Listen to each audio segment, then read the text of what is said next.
Kasus pelanggaran HAM.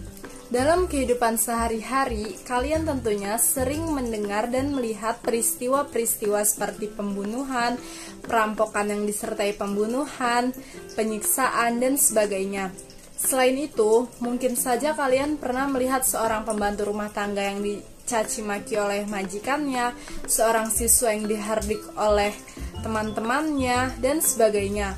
Semua itu merupakan peristiwa pelanggaran HAM. Pelanggaran HAM disebabkan oleh faktor-faktor berikut. A. Faktor internal, yaitu dorongan untuk melakukan pelanggaran HAM yang berasal dari diri pelaku pelanggaran HAM. Di antaranya sebagai berikut. 1. Sikap egois atau terlalu mementingkan diri sendiri. 2. Rendahnya kesadaran HAM. 3. Sikap tidak toleran. B. Faktor eksternal, yaitu faktor-faktor di luar diri manusia yang mendorong seseorang atau sekelompok orang melakukan pelanggaran HAM. Di antaranya sebagai berikut. 1. Penyalahgunaan kekuasaan.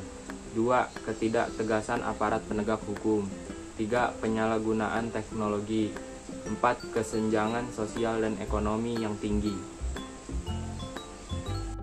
Di Indonesia, meskipun pemerintah telah mengeluarkan peraturan perundang-undangan mengenai HAM, namun pelanggaran HAM tetap selalu ada, baik yang dilakukan oleh pemerintah maupun oleh masyarakat sendiri. Pelanggaran-pelanggaran tersebut merupakan cerminan telah terjadi kelalaian atas pelaksanaan kewajiban asasi manusia. Padahal, sudah sangat jelas bahwa setiap hak asasi itu disertai dengan kewajiban asasi, yaitu kewajiban untuk menghormati hak asasi orang lain dan kewajiban untuk patuh pada peraturan perundang-undangan yang berlaku. Berikut ini beberapa contoh pelanggaran HAM yang pernah terjadi di Indonesia. 1. Kerusuhan Tanjung Priok tanggal 12 September 1984. Dalam kasus ini 24 orang tewas, 36 orang luka berat, dan 19 orang luka ringan. Keputusan majelis hakim terhadap kasus ini menetapkan 14 terdakwa, seluruhnya dinyatakan bebas. Kedua, penyerbuan kantor Partai Demokrasi Indonesia tanggal 27 Juli 1996. Dalam kasus ini, 5 orang tewas, 149 orang luka-luka, dan 23 orang hilang.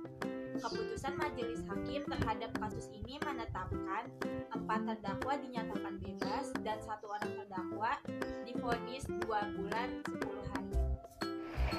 Yang ketiga adalah kasus penembakan mahasiswa Universitas Trisakti pada tanggal 12 Mei 1998.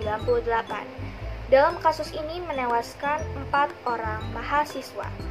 Mahkamah Militer memberikan vonis kepada 2 terdakwa dengan 4 bulan penjara. 4 orang lainnya divonis hukuman 2 hingga 5 bulan penjara. Sedangkan 9 orang lainnya divonis hukuman 3 hingga 6 tahun penjara.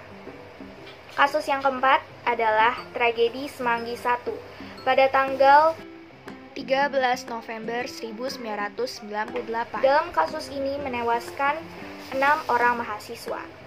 Selanjutnya adalah kasus tragedi Semanggi II yang terjadi pada tanggal 24 September 1999.